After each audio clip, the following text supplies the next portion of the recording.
A girl's night out. That's what she called it. I knew she was lying, so I bought a one-way ticket out of the country. But what I uncovered while investigating her affair from 4,000 miles away will shock you. This man wasn't just sleeping with my wife. The truth, it destroyed everything. My name is Felix Klein. I'm 44 years old, and I spent 15 of them thinking I knew my wife. I run operations at Premium Clean Solutions here in Phoenix, managing a team of 30 people who trust me to keep their paychecks coming. I'm not the owner, but I'm the guy who makes sure the gears turn smoothly. I took pride in that, the same way I took pride in my marriage, my children, my life. A life I thought was as solid as an Arizona foundation. Daniel is 12 now, sharp as a tack, and already starting to wonder why mom and dad don't talk the way they used to. Camila is 9. She still believes in fairy tales and happy endings. I used to think I was living in one. I used to think Gina and I had something real, something that would last until we were old and gray, sitting on a porch somewhere, watching our grandkids play in the yard. 3 weeks ago, it all began to unravel, though I didn't see it at the time. Gina started coming home from work with a particular glow, like she was holding a secret that made her feel alive. She'd gotten a promotion at Meridian Corp, she said. More responsibility in HR, more travel, more late-night meetings with department heads. I celebrated with her. I opened a bottle of wine and told her how proud I was. But something was off. The way she'd place her phone screen down on the counter, the way she would disappear into the bathroom for 20 minutes at a time, claiming she needed to decompress from work stress, the way she started buying new clothes, sexier clothes, and then act surprised when I noticed. Last Thursday night, she stood before the mirror in our bedroom, wearing a little black dress I'd never seen before. It had a neckline that made me catch my breath, and a fit that reminded me why I'd fallen for her all those years ago. Her hair was curled just so, her makeup flawless. "Where are you off to looking like that?" I asked, trying to keep my voice light. "Just drinks with the girls from work," Gina said, not meeting my eyes in the reflection. "You know, office politics and gossip. I'll probably be home late." But I knew her work friends. I knew their names, their husbands, their kids. And something in her voice told me this wasn't about office politics. It was about something else entirely.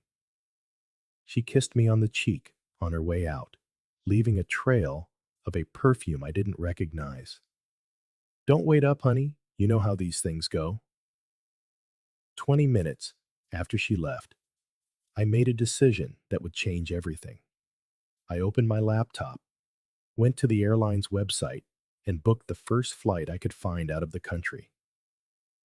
Phoenix to Amsterdam, leaving in 6 hours. I threw some clothes into a backpack, left a note for the kids with my sister, Candace, and drove to Sky Harbor International. She left for her so-called date. I left the country. And sitting on that plane at 30,000 feet, watching Arizona shrink below me, I finally admitted the truth I'd been fighting for weeks. My marriage was over, and I was flying toward a truth I wasn't ready to face. Amsterdam hit me like a cold slap of reality.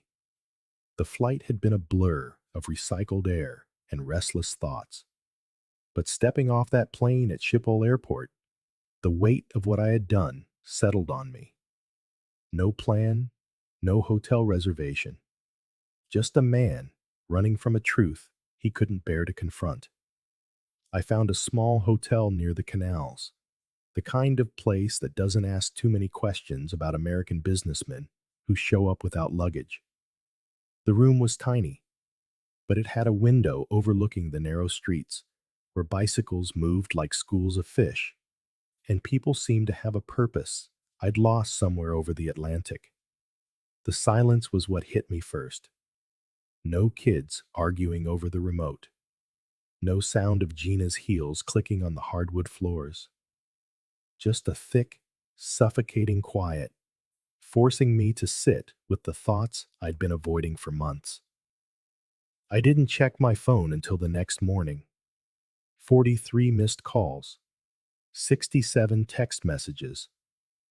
Gina's tone had escalated from confusion to panic to outright rage in a digital timeline. Felix, where are you? Became, you're scaring me. Please call. Which became, this is childish. Get home. Now. But it was the voicemail from Candace that stopped my heart. Felix, Gina called me at 2 in the morning, hysterical. She said you've disappeared, that she came home from work and found a note saying you'd left town on business. She's telling everyone you've had some kind of breakdown, that the stress from work finally got to you. The kids are asking questions, and I don't know what to tell them. A work thing. That's what she was calling it now. Her rendezvous with whoever made her glow like a Christmas tree had become a work thing in the official story. Already rewriting history, already controlling the narrative, already painting me as an unstable husband who couldn't handle the pressure. I sat on that narrow bed, staring at my phone, and realized something that should have been obvious weeks ago. Gina wasn't just cheating. She was preparing for the fallout. All those late nights, all those hushed phone calls, all those new clothes. She wasn't just having an affair. She was building an exit strategy. Her social media photo galleries told a story I'd been too blind to read. Dinners at new restaurants I'd never been to. Tagged with High Girls Night, but showing romantic lighting and intimate tables for two. Weekend spa days with location tags for places that didn't offer the services she claimed to be getting. And always, always, that same secret smile in her selfies. The look of a woman with a delicious secret. While I was working 60-hour weeks to provide for our family, to give her and the kids everything they needed, she was using that stability as a launch pad into someone else's bed. The cyber cafe near my hotel in Amsterdam became my command center. For 3 days, I sifted through digital breadcrumbs, following a trail Gina thought she'd covered. What I found made my stomach churn and my resolve harden like steel. Our joint cloud storage account. She still hadn't revoked my access, too busy with her new life to worry about old digital housekeeping. Inside a folder labeled Work Docs were photos that had nothing to do with Meridian Corp. Beach photos from her supposed business conference in San Diego last month. Hotel room selfies reflecting Gina in lingerie I'd never seen. And him. Dark hair, expensive watch, a confident smirk. The metadata showed the pictures were taken during her client presentation weekend. I downloaded everything. Then, I started researching the man in the photos. His name was Damon Cruz, 38, a regional sales manager for a medical supply company.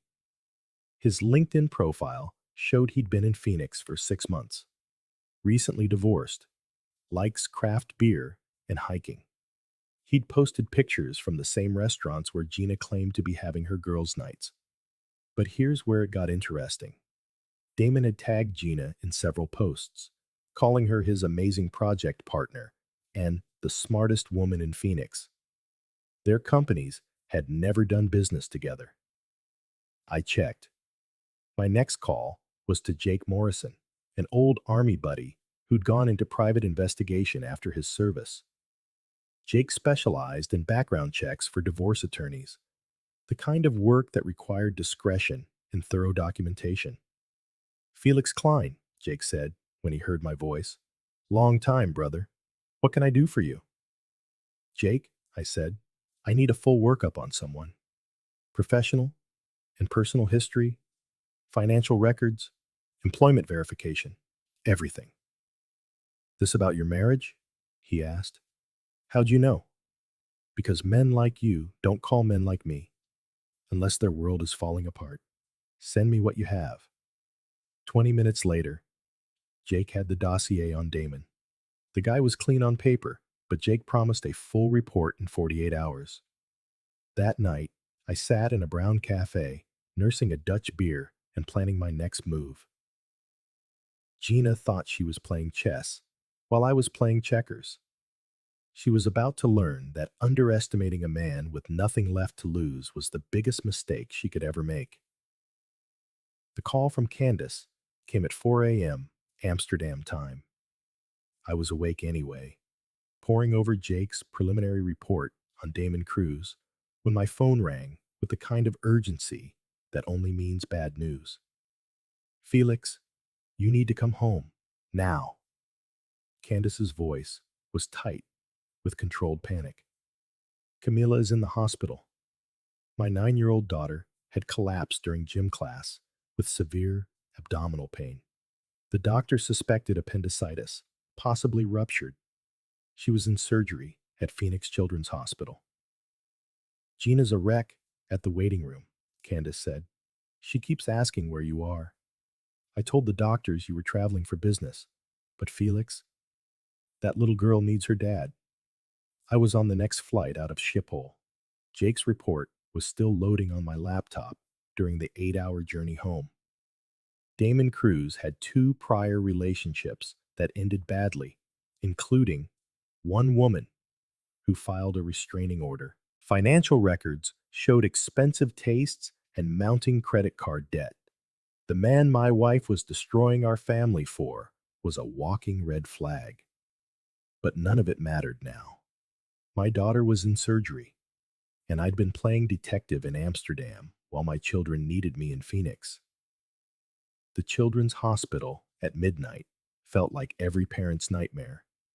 Harsh fluorescent lights, worried faces, the antiseptic smell of fear and hope mixed together. I found Gina in the surgical waiting room, still in the same clothes from 3 days ago, her makeup smudged, looking smaller than I'd seen her in years. Felix. She looked up, as if she were seeing a ghost. Where have you been? I've been calling you for days. How is she? I asked, not ready for explanations or confrontations. They took her appendix out 2 hours ago. It had ruptured, but they caught it in time. She's going to be okay. But Felix, where were you? Your daughter was asking for you, and I didn't know what to tell her.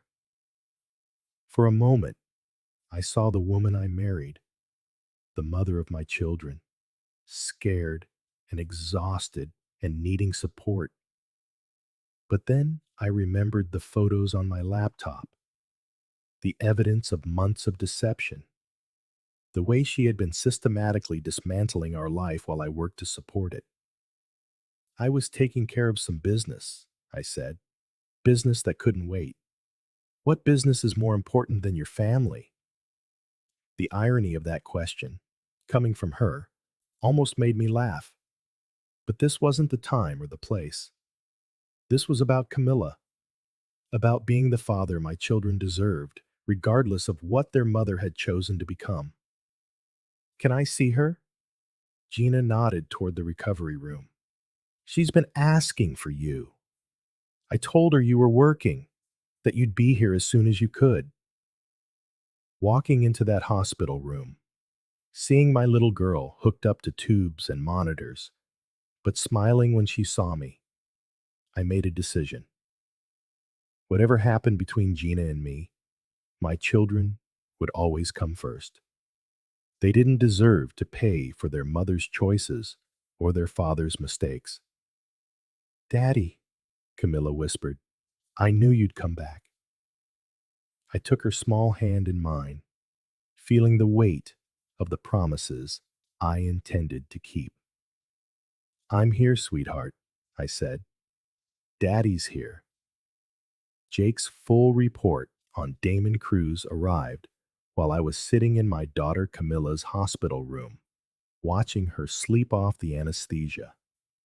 The thick manila envelope contained enough ammunition to obliterate Damon's career and my wife's fantasy in one devastating blow. Damon wasn't just some regional sales manager. He was a predator with a pattern. 3 prior relationships, all with married women, and each one ended the same way: emotional manipulation, financial exploitation, and a swift disappearance the moment things got complicated. His ex wife in California had a restraining order.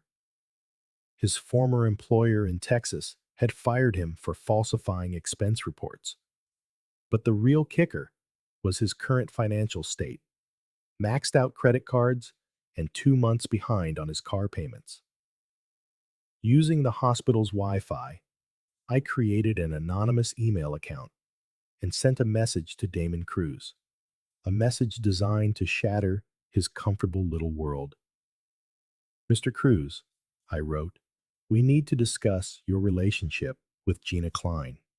I have information regarding your financial situation, your employment history, and your pattern of targeting married women, which I believe you'd prefer to keep private. Meet me at the Desert Botanical Garden tomorrow at 2 p.m. main entrance. Come alone.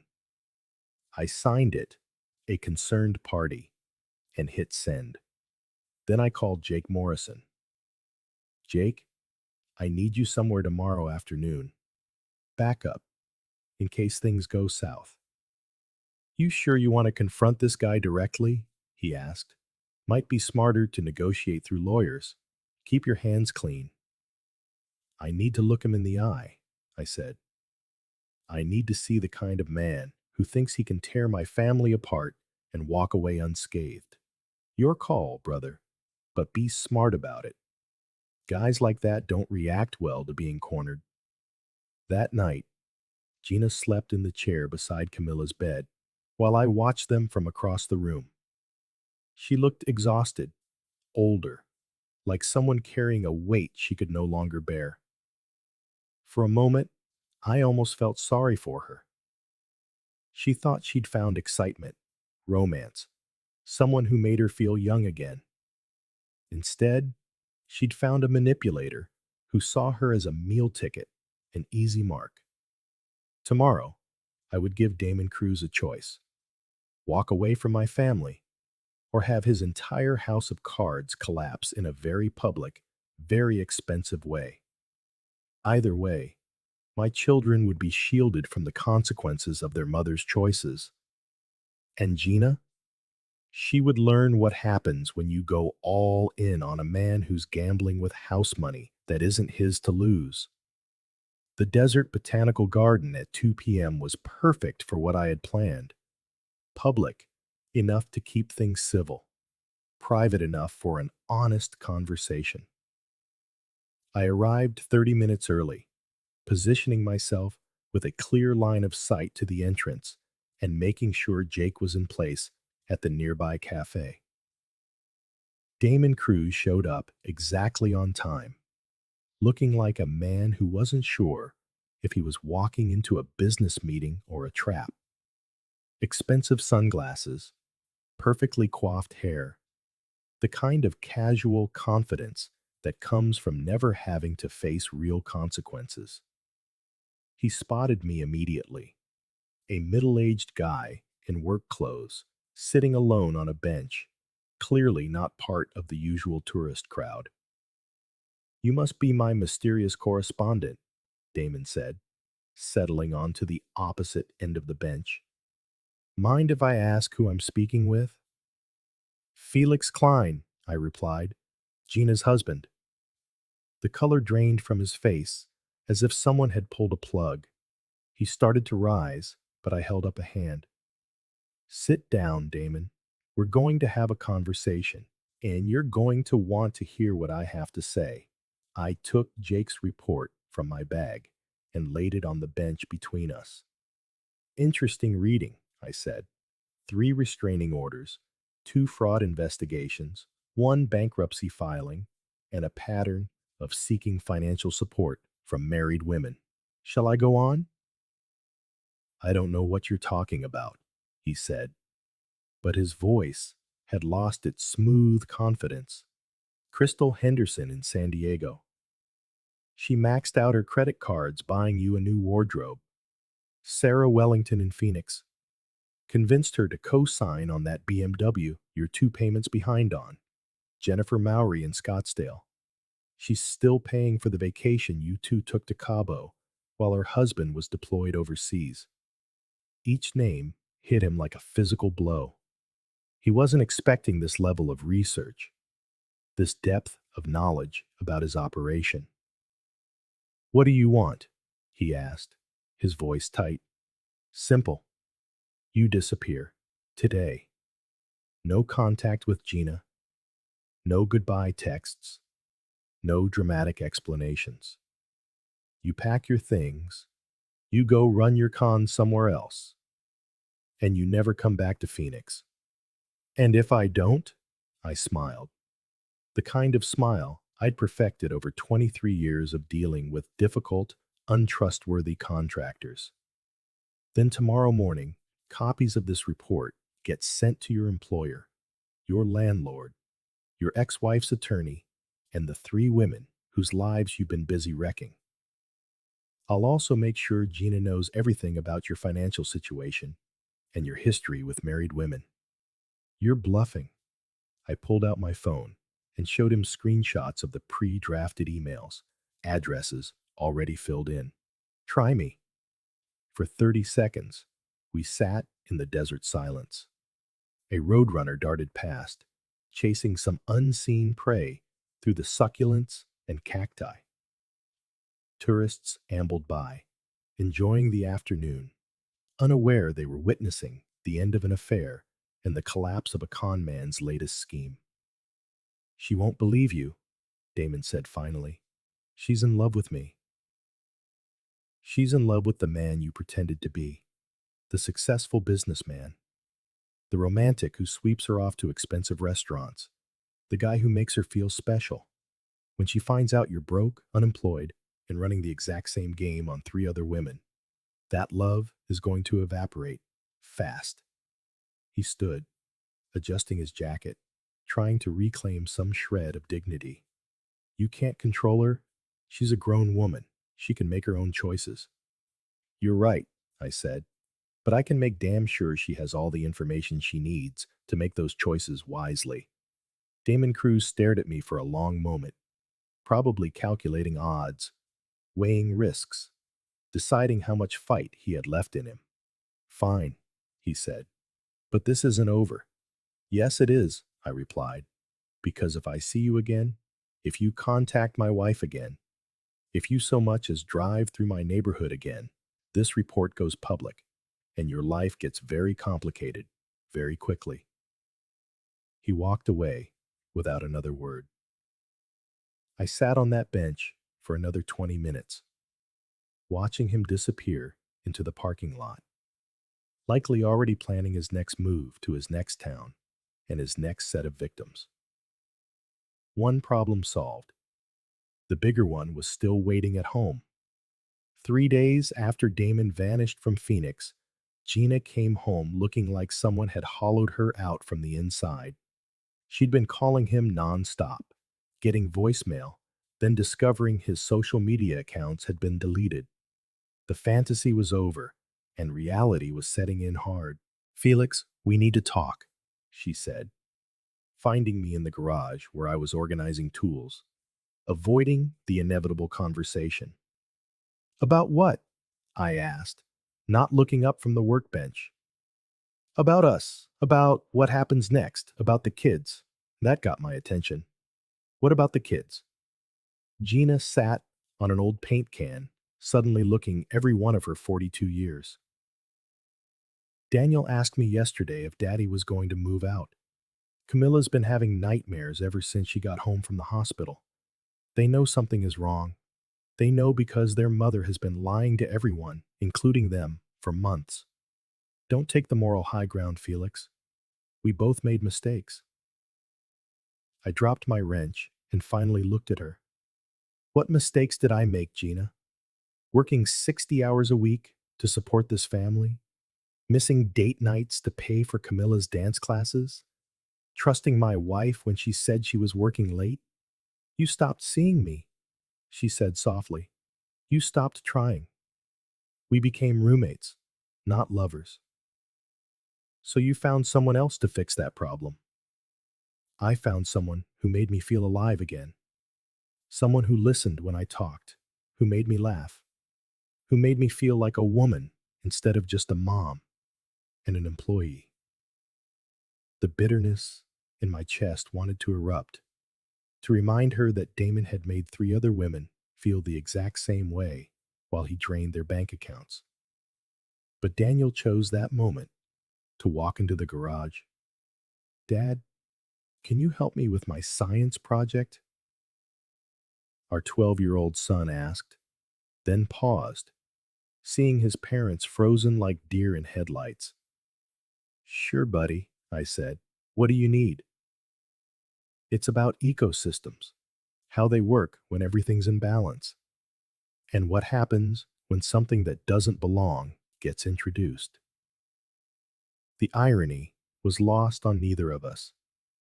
Gina's face flushed, but Daniel was just a kid asking for help with his homework. Invasive species, I said, my eyes still on my wife. They disrupt the natural order. They compete for resources, and sometimes they destroy everything that was there before. How do you fix it? Daniel asked. Sometimes you can remove the invasive element and restore the balance. Other times the damage is too extensive, and you have to build something new from the ground up. Daniel nodded, scribbling notes, oblivious to the adult conversation happening in metaphors over his head. After he left, Gina and I stood in silence for a long time. The kids deserve stability, she said finally. Whatever we decide, it can't be about punishing each other, I agreed. But it also can't be about pretending this didn't happen. That night, I started researching family therapists and custody arrangements.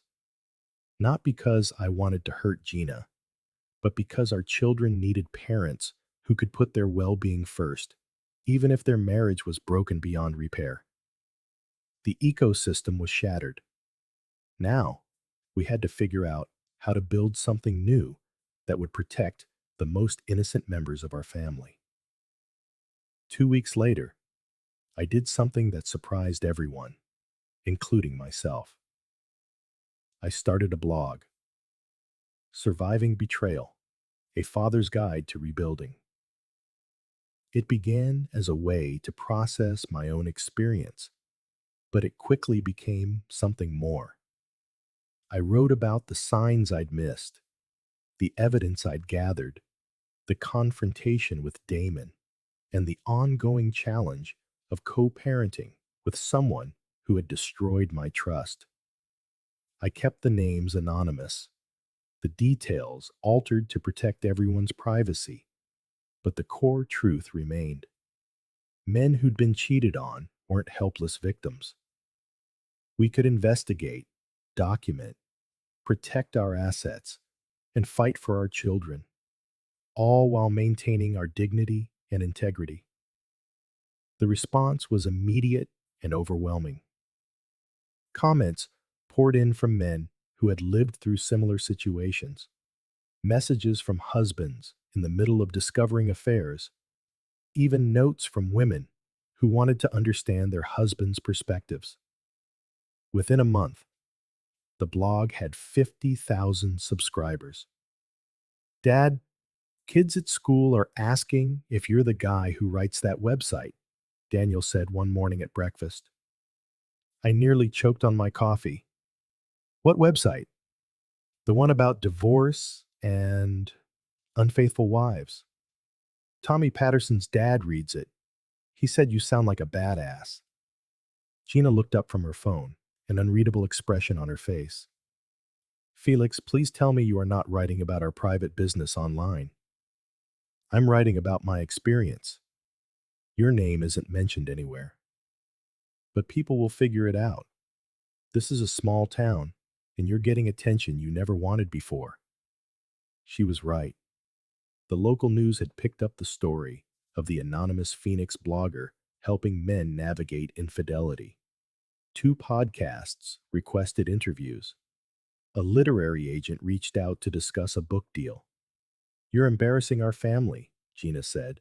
I'm helping other families avoid what happened to ours. That afternoon, my phone rang. Unknown number, but I answered it anyway. Is this Felix Klein? The voice was female, professional, and vaguely familiar. Speaking. Who's asking? This is Sarah Wellington. I believe you met my acquaintance, Damon Cruz, a few weeks ago. My blood ran cold.